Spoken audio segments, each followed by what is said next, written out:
Hey there foodies, welcome back to the channel. If you're looking for a quick, delicious, and no-fuss dinner ideas, you're in the right place. Today I'm going to show you how to make a whole bunch of different dinner recipes that are super simple and perfect for those busy weeknights. So let's get cooking. So the recipe is really easy to make. I will have the actual recipe linked in my description box so you can check out, but I'll let you know if I've swapped anything all throughout the recipe. It didn't take me too long to make at all, and like I said, really easy to make. So here are the ingredients you need. You need a cup of breadcrumbs, a can of cream of mushroom soup, cup of milk, 2 tablespoons of, I believe it's 2 tablespoons of pepper. I will have the ingredients, well, the link to the recipe linked in my description. But you need the green peppers. This is the only swap that I made. I did not have green peppers, so I used yellow peppers, only because I had already gone to the store once, so I didn't want to go back. Then you need 2 tablespoons of flour, 3/4 of a teaspoon of salt, and 1/8 of a teaspoon of pepper. I just put a little bit because my kids don't like it.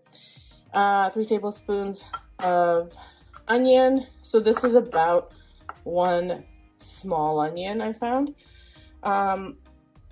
6 tablespoons of butter, which is about 1/4 cup. 1/2 cup of peas. About 2 cans of tuna. A cup of cheddar cheese. 8 ounces of elbow macaroni. And if you're wondering what I use to finely mince these, I have this old Pampered Chef chopper, which I've had probably for about 11 years now, if not more. It's a little bit banged up, but works really well. But those are basically what you need for the ingredients. You're going to drain the tuna, and then I'll tell you the steps after. You also need a 2-quart casserole dish, so I'm using this Pampered Chef stone dish, and it tells you that it's 2 quarts, which is kind of neat. I didn't know that it said that, so there we go, learn something new every day. So first you want to cook the macaroni, so it's all cooked here, and then you want to saute 2 tablespoons of the butter. You're going to melt it on the stove and saute the bell peppers and the onions for about 3 to 4 minutes until they're soft.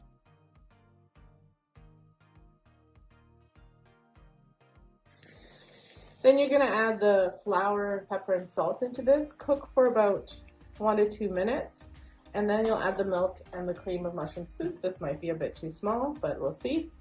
And you're going to cook until the sauce is thickened. So it's quite a bit thick right now. So I'm turning it off and leaving it. I'm going to assemble the rest of the ingredients. So then you're going to add all of the ingredients into, the macaroni, the sauce, the peas, and the tuna into a bowl. Now you can continue cooking it. I didn't. I'm just mixing it all in a bowl. And then about half of the cheese.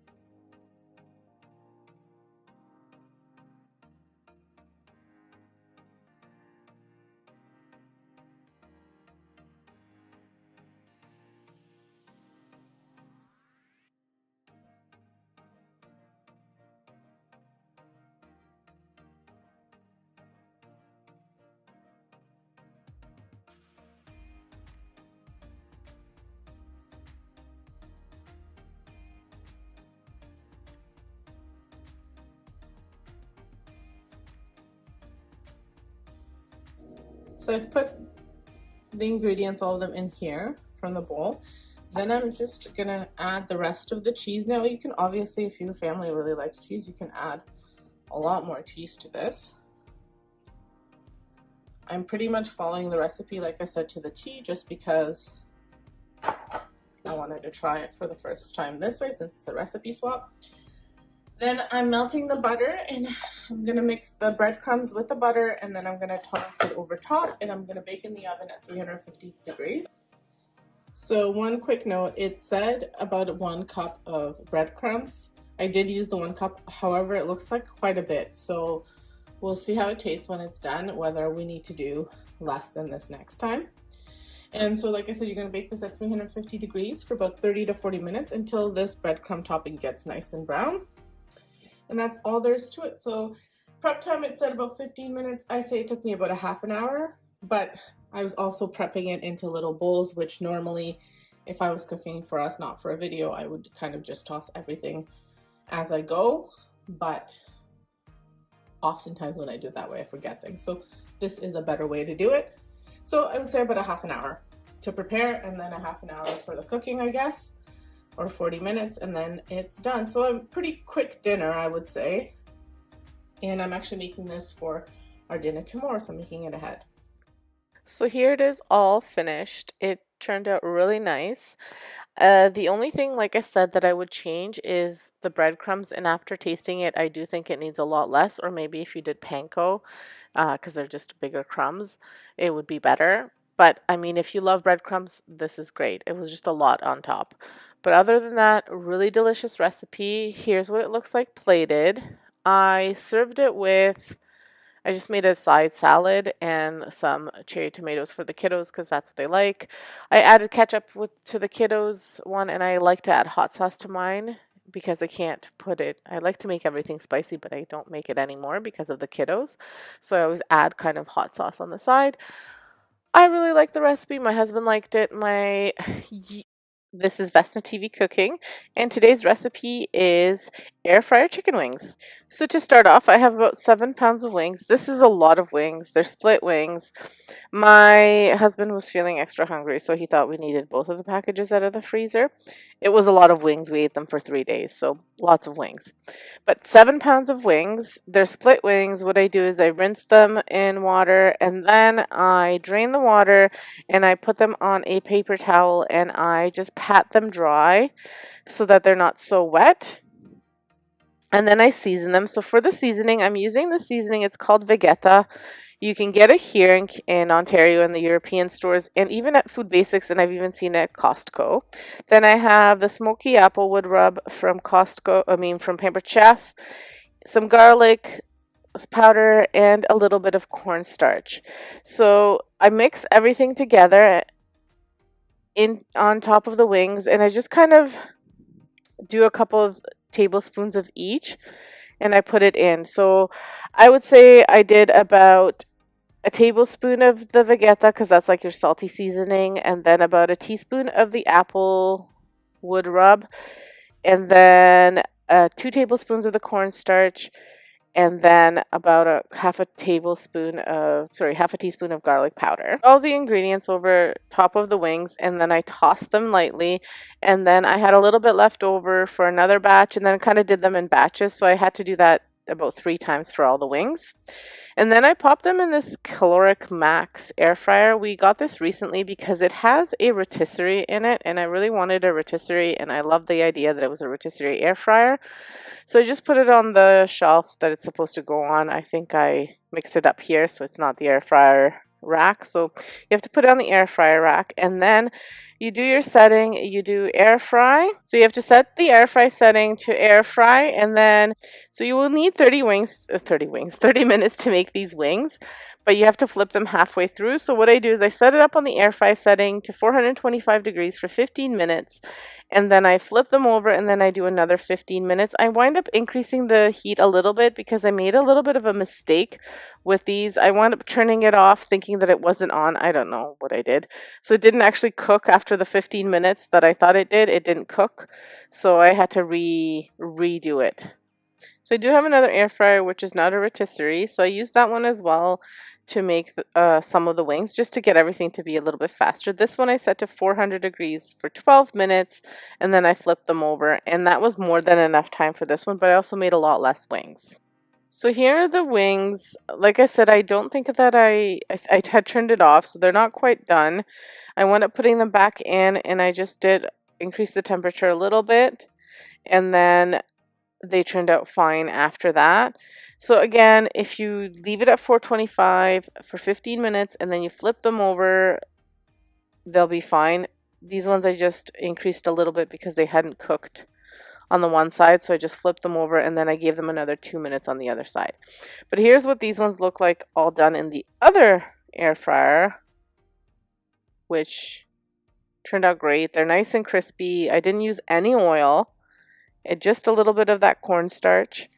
and they turned out really, really crispy. We don't like breaded wings. And here they are in the other air fryer, same thing. So this is the first batch where I messed it up a little bit. So I did put them back in for another 5 minutes, like I said, to get them a little bit crispier. But again, really, really nice looking chicken wings. So I did 4 batches of the big air fryer and then 3 in the little one. And here's what they look like all finished. They are crispy. And then I just made a little mixture of a sauce with blue cheese, Frank's Red Hot, and some barbecue sauce. They turned out really delicious, really crispy. And like I said, it was a lot of wings. We had them for 3 days, but we really liked them. The kiddos are so-so for wings. So it was mostly me and my husband eating them. They ate some, but not a lot. Hence why we had them for so long. If you don't like the hot sauce, you can use any kind of sauce, obviously. I really like to use the Thai spicy, sweet and spicy sauce from, they have them at Costco. I think VH makes it, I think. It's really good with the wings.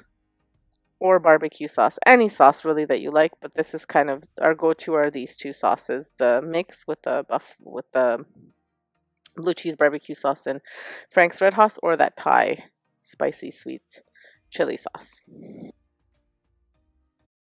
I am making steak on the barbecue on a grill, and I'm showing you how to make a marinade and some barbecued vegetables. So really easy recipe for you today. Today we're making steaks on the barbecue. This video is a part of a collab which is hosted by the Domestic Diva Cooking. So if you haven't checked out Sonia's channel, make sure you check it out. I'll have it linked in the description below. So what we had to do is make a barbecue recipe. So I'm making steak. So here's what you'll need for the marinade. And you want to have a marinade either overnight or for a couple hours. So I'm marinating this around 10 o'clock and we'll be using it for dinner. So a few hours definitely.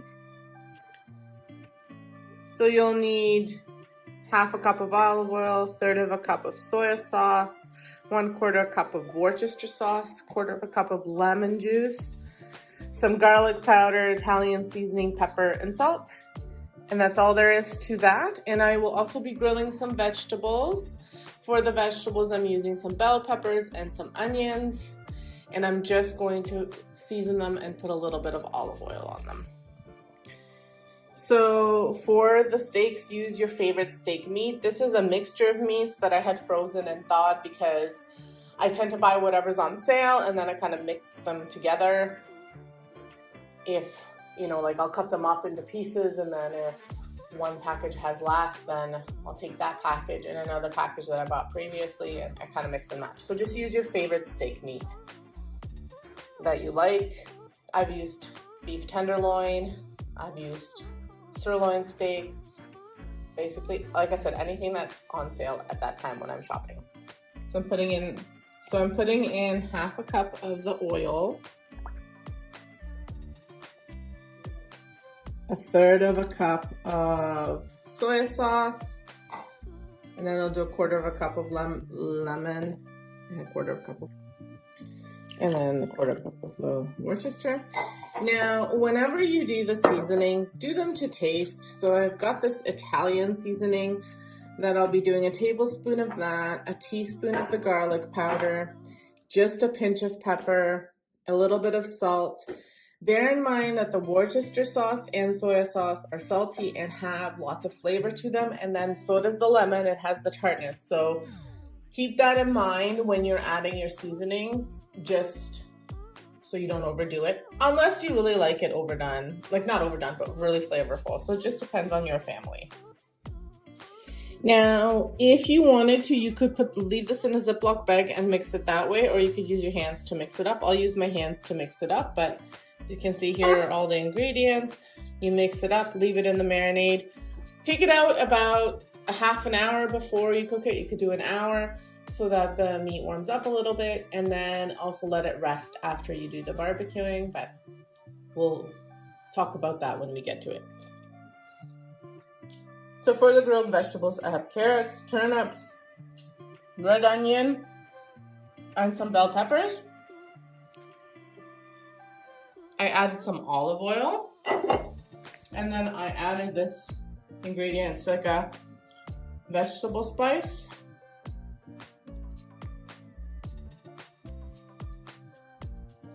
It's a vegetable seasoning. It's really, really good.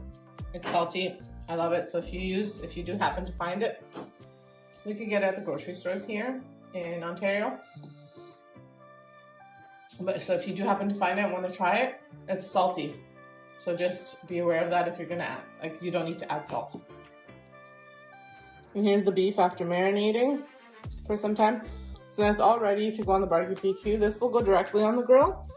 This I'm gonna put in a vegetable grilling basket when I get out there. So when you are putting it on the grill, do be careful because you have oil in here, so it will make a big flame when you're putting it on the barbecue. And I did forget to mention for the veggies, I think I just said I was using bell pepper and onions, but I also wound up using carrots and turnips. So you just want to move the veggies around so they're kind of spread out evenly on the basket, and you just kind of let them grill until they're done to your taste. And then the steaks you just pop on the barbecue and you cook them until they're nice and finished. Again, depending on how long you want to cook them, whether you're on medium rare, well done, whatever you want.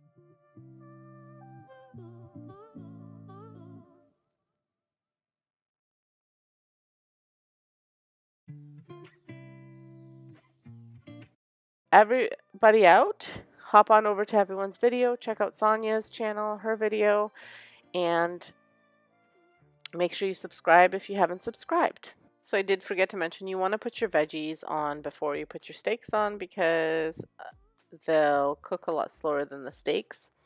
And again, once you get them to the way that you like, you can take them off the grill. I'm going to flip these over one more time just because there was a little bit of blood still. Now, they look a little bit darker. They're not well done by any means, but the Worcester sauce and the soy sauce made them quite a bit dark, look a little bit dark. So that's why they're looking a bit dark. And then with the olive oil in there, they charred a little bit from the outside, but they were very tender and juicy on the inside. Now, the recipe that I am making is a turkey spaghetti with spaghetti squash. So I've got this spaghetti squash. I'm just going to poke some holes in it, and I'm going to pop it in the microwave for about 30 seconds just to soften it up, or maybe more. We'll see. I've never actually done that before, so just to soften up so I can cut it easier and bake it in the oven. So the recipe calls for turkey, but I'm using ground chicken because we like it better. So I've got a little bit of olive oil in here, and I'm just going to brown the meat a little bit. So for about 5 to 7 minutes, and then I'm going to remove it, add a little bit more olive oil, and then I'm going to put the carrots and onions into this mix, and then I'll add the garlic. And I won't add the mushrooms because I have canned mushrooms. I don't have fresh mushrooms. I ran out. And I have these jarred mushrooms that I thought were kind of like pickled mushrooms, but they're not. So I want to use them up in this recipe because I don't really like eating them that way. And I'm making my own sauce as per the recipe. You can definitely swap out for just marinara sauce, whichever kind you prefer. So you'll need half an onion. I used a whole onion, half a cup of carrots, garlic. The recipe calls for 1 teaspoon. I'm probably going to add a little bit more. And then crushed tomatoes, 28-ounce can. This is 23, so pretty close. And it calls for tomato paste. I don't have any, so we'll do without it. And then it doesn't call for basil, but I will add some basil as well. And it does call for some fresh parsley and Parmesan cheese at the end. I'll probably add a little bit of parsley into the mix once I get the sauce going. But basil I will add definitely. So I dumped the excess water from the pan, and I already made a mess. I'm reducing the heat down. Here's the completed meat, well, the browned meat. And I'm gonna add my onions and carrots. And I'll cook these until they're a little bit tender, like softer. About 5 minutes.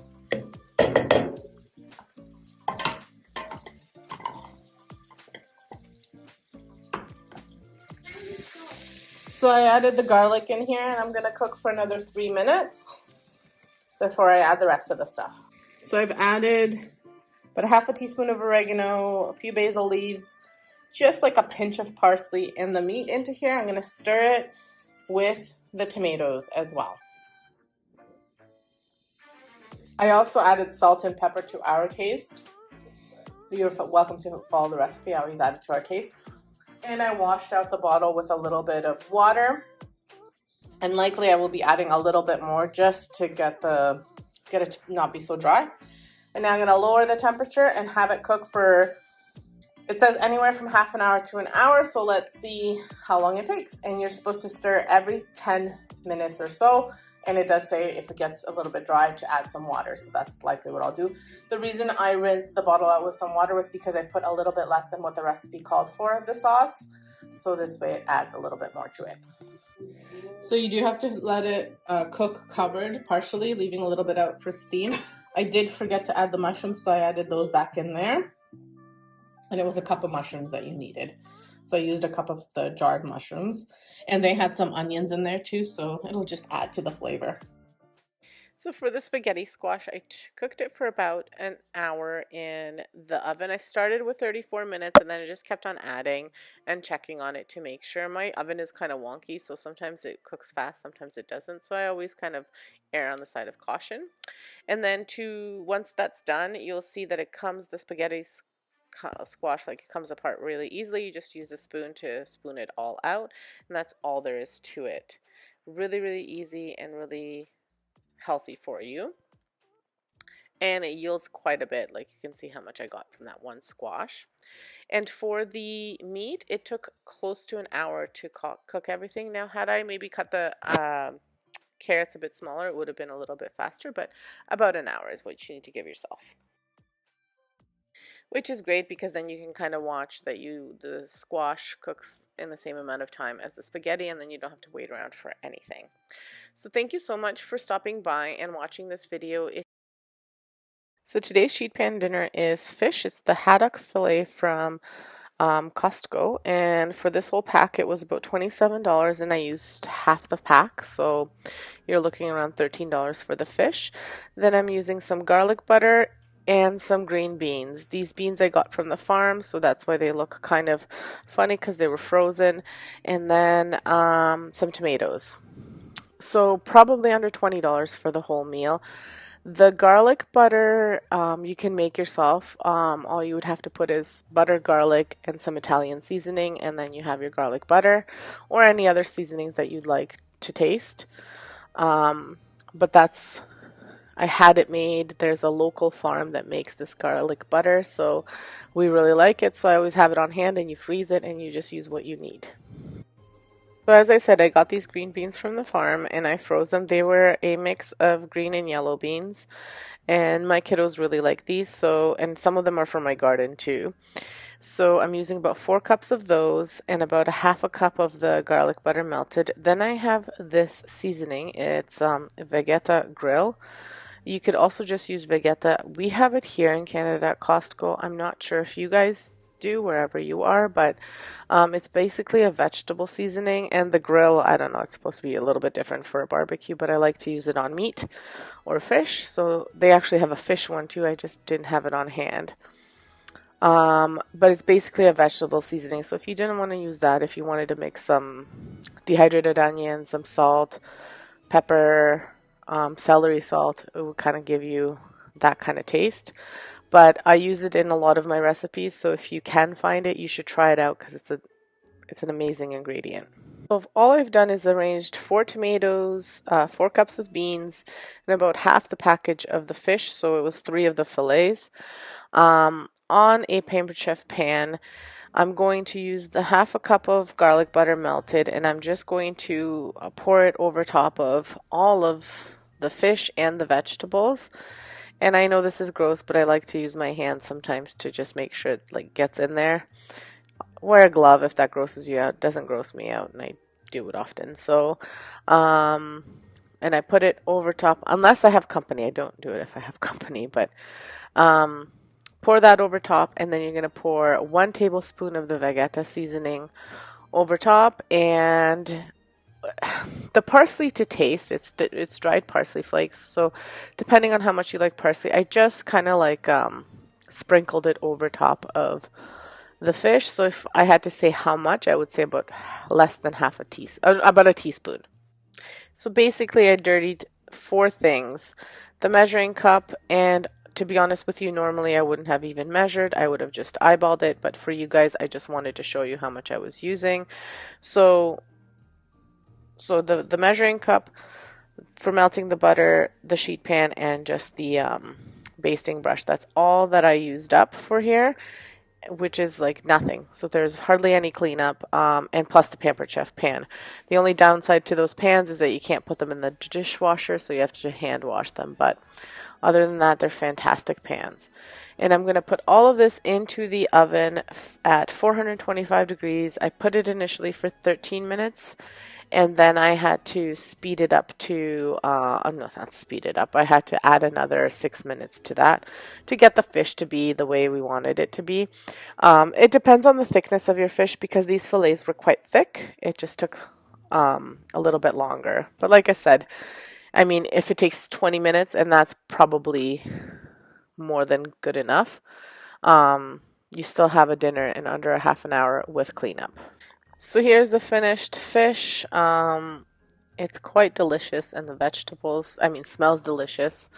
Haddock is kind of a stinkier fish, but it with the garlic and everything, it smelled delicious.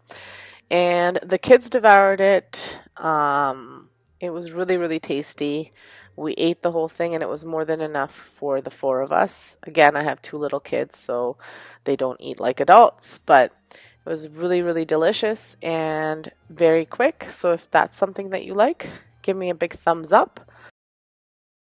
For today's recipe, I'm going to be making a Caesar chicken recipe. This is probably one of the easiest things that you can make, and it barely takes any ingredients, very little cleanup. And the best part is that it tastes delicious, and anyone can make this. So I will be using one of these glass baking dishes, and in here I will put 4 chicken breasts, which I will cut in half just to get them to be a little bit thinner, and I'm going to just pound them slightly in a Ziploc bag, again, just to make them just a little bit flatter. And it's just so that it takes less time to cook, so they don't dry out. These are fairly big breasts. We wound up eating this for 2 days, and then I had it for lunch the 3rd day, so it was a lot of food. I could have frozen it, maybe. I've never actually tried to freeze it, but I figure it was okay. But and we're a family of 4, but my boys are little. They ate. They really like this recipe, but they're little, so they don't eat quite as much.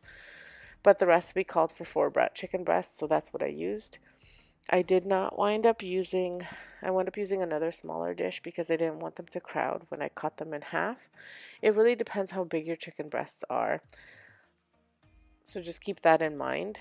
You can see that mine are fairly large, and like I said, I'm going to be cutting them in half. And I do wind up putting them on a cutting board because this was just an accident waiting to happen.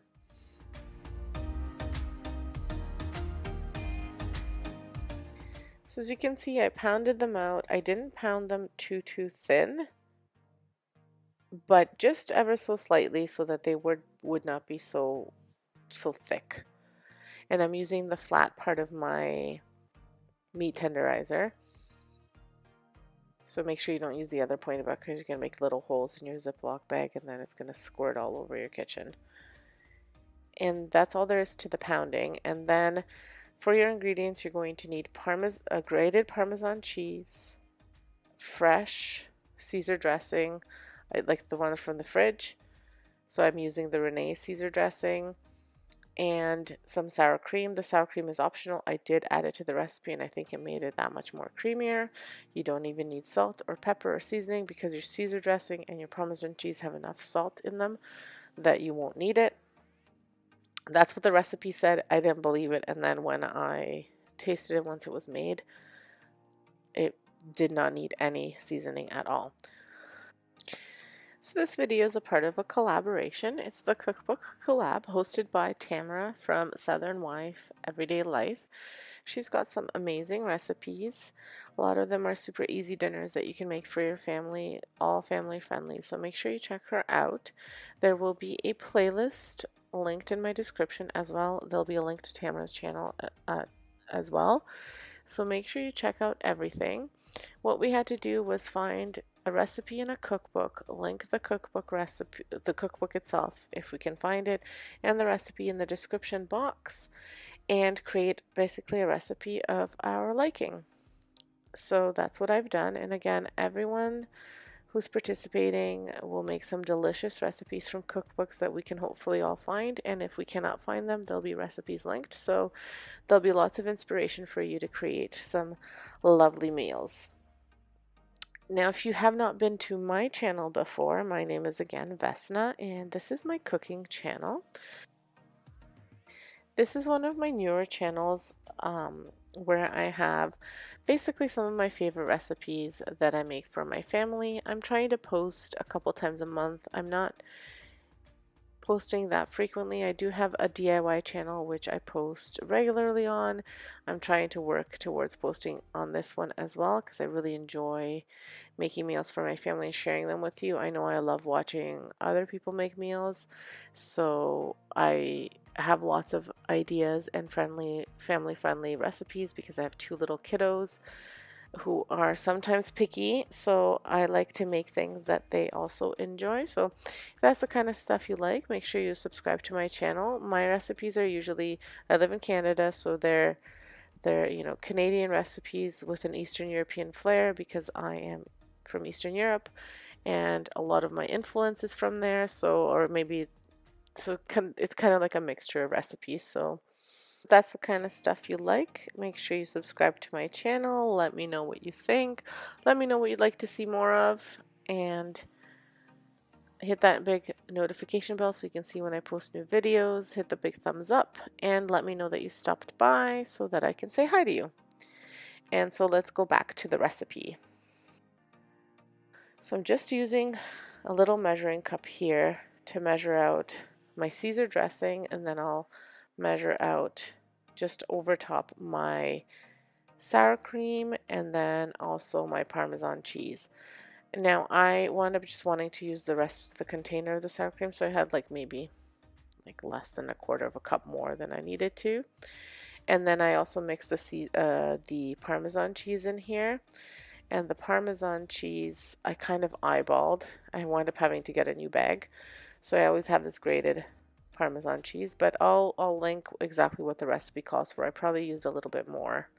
Not probably, I used a little bit more Parmesan cheese than what it called for. But I like my dishes to be rich so I don't skimp out on anything. And then you just pour the mixture, after you mix it all together, you pour it over top of your dish. So as you can see, I'm using the rest of it for this smaller dish, and I already poured it over top of the bigger dish.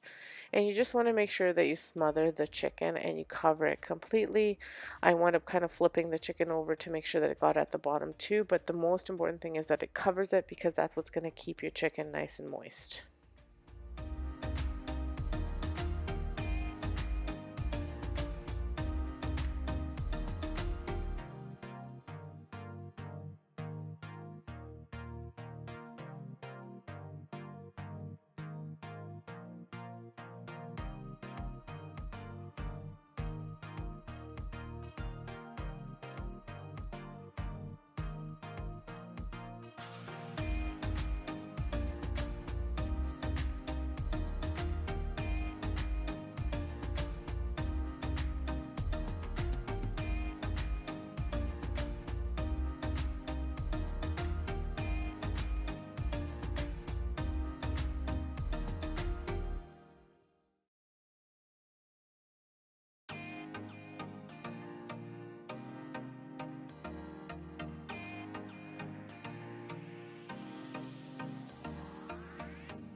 And that is all there is to this recipe.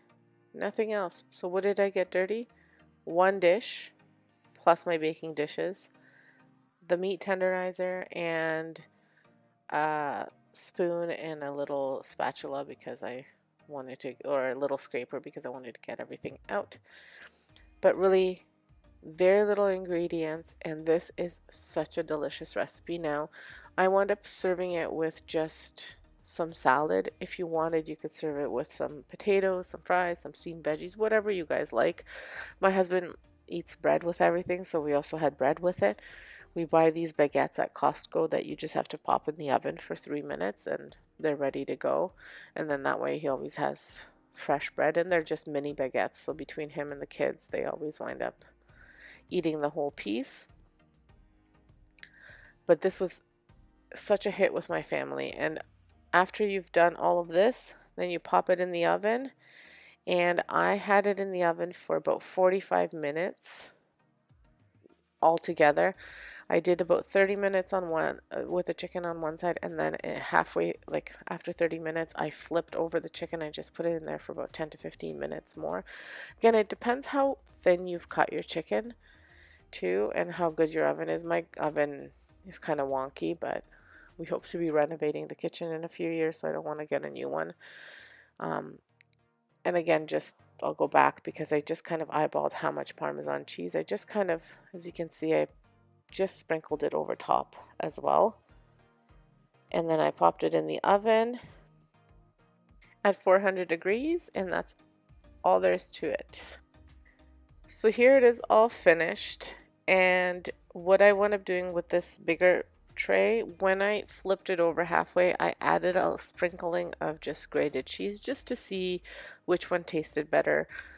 I would say they both tasted kind of the same. The bigger one was a little bit better because I think I had more of the sauce mixture on it.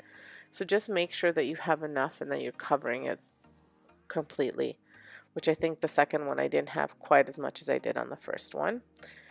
But the recipe calls for one tray to be used, and I used two, so that's where the difference is. The recipe also says to broil it near the end for about 10 minutes. I did not do this, mostly because I didn't have a pan that I can broil in. I tend to overthink things, and then I overthought about using an aluminum pan, and I didn't want to use it. Anyway, I get really into these loops of which cookware to use sometimes because some of them aren't safe and some of them are safe, but I think they're all safe, but you know, there's all sorts of opinions out there. So anyway, I overthought it, so I just used the glass, and I did not need to broil it. It turned out fine. I don't know that if I broiled it, it might have burnt a little bit more because you can see that the sides are a bit, like, not, the meat's not, but the sauce is burnt on. So I'm wondering how much more the sauce would have been burnt on if I had broiled it. If you do decide to do that, the recipe does say that you have to keep an eye on it because it could burn very easily. And that was the other reason I was a little bit nervous, because I have two kids that like to distract me when I'm trying to keep an eye on something, you know, when I'm cooking a sauce that can burn or when I'm putting something in the oven. I was afraid of it burning. So turned out really good though without the broiling. Like I said, I just flipped it over so that both sides could brown nicely, and it turned out very, very delicious. Here's what it looks like plated. So here it is plated with some romaine lettuce, cherry tomatoes, and bell peppers with a vinaigrette, like a herb vinaigrette salad. And again, it was very delicious. If you want a little kick to it, you can add some sriracha over top or some sort of hot sauce that you like. But on its own, it's delicious. And it was a hit with a 3 and 5-year-old, which is always a plus when they like to eat a nice home cooked meal. So today's recipe that I'm sharing with you guys is actually a new favorite. It's a dinner recipe, and it's a pork tender, like a fall pork tenderloin. Um, So what you'll need for this recipe, it's really simple. You'll need some fall vegetables. So I chose to do Brussels sprouts and baby carrots and some pork tenderloin and then some balsamic vinegar and some olive oil. So fairly simple ingredients. Brussels sprouts, I mean, might be something you don't have, but you could do other fall vegetables. So I bought a package of pork tenderloins at Costco. I didn't think that they were too expensive. They were kind of the same amount, same price as everywhere else, and I find their meat is a bit better quality. So I'm only using one of them, and I'm going to freeze the rest. So one will feed the four of us. And what you have to do is season it with a little bit of salt and pepper, and then you're going to want to brown it on both sides. You don't need a lot of olive oil. You just want to put a little bit just so that it doesn't stick to the pan. And I always use my cast iron skillet when I'm frying up most things. I use probably that the most. So this will probably take you about 10 minutes for both sides, for all the sides to brown, and you want to be kind of turning it as you need to so all the sides turn brown. That's browning. You're going to want to then prepare your marinade ingredients. So you're going to need 8 cloves of garlic. So my garlic cloves were fairly big, so I did 4. And then I cut them in half. You're going to need some Italian seasoning and some rosemary. If you have fresh rosemary leaves, even better. If you don't, then you can use the dry. Some salt and some pepper, some balsamic vinegar, and some olive oil, as well as some honey. So I will be posting the recipe for you, so that way you have it written down. I'll actually have it linked in my description below. I put all of the ingredients into my Pampered Chef little mini hand food processor, manual food processor, and I just pumped it so that it would all mix together very well. If you had whole leaves, this would work too because it chops it. But if you don't have that, you can use a blender or any kind of mini food processor or anything that you have. You could probably just mix it by hand too. Not probably, you can mix it by hand too. So here's what you want the meat to look like. Once it's like browned, you don't want it to be too dark. You just want it to be somewhat browned on each side of the loin, and then you're just going to arrange it this way on a pan or however you want. This is the way that I arranged it.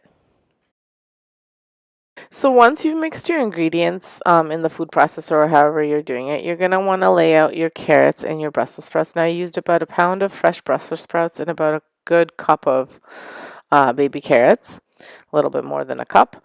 And then I actually didn't measure. I'm eyeballing it. It could be 2 cups, but I just kind of did it to eyeball how much my family will eat, and that's what you should do too. I mean, you don't want to have too much or too little. And then what you're supposed to do with the recipe is actually you're supposed to do half of this marinade on the pork and then save half of it, and then half of it will go on the pork and the vegetables. But I like to just do all of it at once and not do it after. So I'm going to be just putting all of it, and I'm just drizzling on the vegetables, and I'm like basting, or like I'm brushing, sorry, I'm brushing the pork tenderloin with the marinade. So that's all you want to do, and I always have little hands helping me. Preheated the oven to 450 degrees, and I've put everything in the oven for about 20 minutes. You want to just get your internal temperature to be, I always have it at least 165 for the meat. And then here's what it looks like finished. If it's a little bit pink, it's okay, because that's the way it's okay for the pork to be a little bit pink. As long as the temperature is at least 165, you're good to go. And then you're gonna want to let it rest for about 3 or 4 minutes. I let mine rest for 4 minutes, and then you're gonna cut them up into however thick pieces you want and serve them. I just put it all on the table, and then we kind of helped ourselves. We do it kind of country style. So there it is. Very delicious recipe. We really like it. The kids liked it. So I'll start off with the pork tenderloin. The tenderloin was for the entire loin, and I used half of it because it was about just over a kilogram for the whole thing. But we didn't need that much meat for the 4 of us, so it comes out to $3.32 for the half. And then, so what I go ahead and do, I cut up the meat, and I actually, because I was using, it came into 2 pieces, so I used the one piece for schnitzel, and then the other piece I cut up into little cubes. That's what you're supposed to do, so that I could fry them up. So just smaller cubes, nothing too huge or anything like that. Once you've cut them up, you fry them up. I'm using a deep bowl because I want to be able to kind of saute everything in there. So you just need to fry them up so that they are just a light brown color. So they're not completely done, but pretty much done. Now this, you don't have to actually fry up any of the stuff. Like, the reason I do it is because I don't want the meat to dry out so much in the oven. So I just kind of pre-fry up everything. To me, I found that it's a lot juicier than if I just bake it all in the oven at once. Then I chopped up 2 bell peppers. I did an orange and a yellow. And I just chopped them up into not too small pieces, not too big pieces, just kind of bite-sized pieces, I guess. And I just took a small onion and I chopped that up as well into little pieces. Now, the onions, because I buy a bag of like 10 pounds of cooking onions, they're usually about $1.99 a pound. So 1 onion comes out to roughly 5 cents. So most of us have onions at home, but if you had to buy them, that's what that would come out to be proportion. Then the peppers, they were $3 for 4 or $2.99 for 4. So for 2 of them, it's $1.50. And then I did fry it up on a little bit of olive oil, and 1 tablespoon of olive oil is roughly 12 cents. So when you're cutting the onions, just cut them like into not too huge of pieces, but not too small of pieces, so you can kind of see what I've done there. Once you've cut up the onion, you want to saute the onions and the peppers in the same bowl. You can use the leftover juices if you have them, or you can add a little bit more olive oil. I wound up adding, not adding any oil at all. Then you also have to saute the mushrooms. I just bought cut up mushrooms. They were $1 per pack, and I used 2 packages. They're like the small packages that you get of mushrooms. So as you can see, it doesn't provide a lot once you saute them.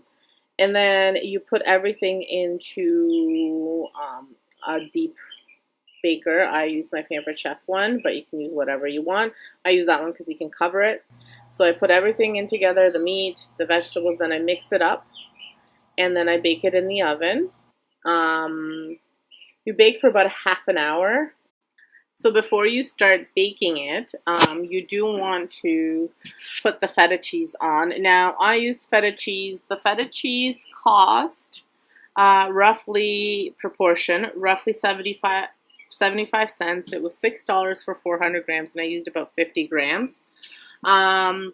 But again, if feta is too expensive, or you don't have it at home and you don't want to run it to the store, if you have any kind of cheese, you could just put it on top. The traditional recipe calls for feta cheese, but you could use, like I said, any kind of cheese. Then I went ahead and I cut up some potatoes to make French fries. So I have this handy French fry cutter that I use. I think I got it at Winners a very, very long time ago, but I love it. And I added a tablespoon of olive oil into that as well, and just use my air fryer to fry them up. Now, I only used about half of these because I saved the other half for for the next day's meal with the schnitzels. So for half of those, I believe it was 9 potatoes. So for half of those, I would say roughly it would be about 60 cents-ish. Again, because I buy a 10-pound bag for $1.99, so for about 4.5 potatoes, you're looking at about 60 cents. Um, so I apologize, but I don't have a video of me actually making the salad. The salad I used romaine lettuce, which was $2 for 2 romaine hearts, so I used one of them, and then I used balsamic vinegar, and I used 4 tablespoons of that, and then another tablespoon of olive oil. So for the vinegar, you're looking at about 24 cents for 4 tablespoons, and again 12 cents for the olive oil. Now I also added salt and pepper to the meat and to the salad to taste. I assume everyone has salt and pepper at home. If you don't, it's the amount that I used is insignificant. I mean, it would be like 2 cents. So here's the finished recipe. I portioned it out for my husband and myself, and then for the kids, I gave them a little bit less because they're little guys. So as you can see, it made quite a bit of food. That plate is quite big. It's very delicious, very filling, and I'm sure you'll love it. So if this recipe made your tummy grumble or intrigued you or sounded delicious, make sure you hit that subscribe button so you can get more of my recipes, and have an excellent day and stay safe.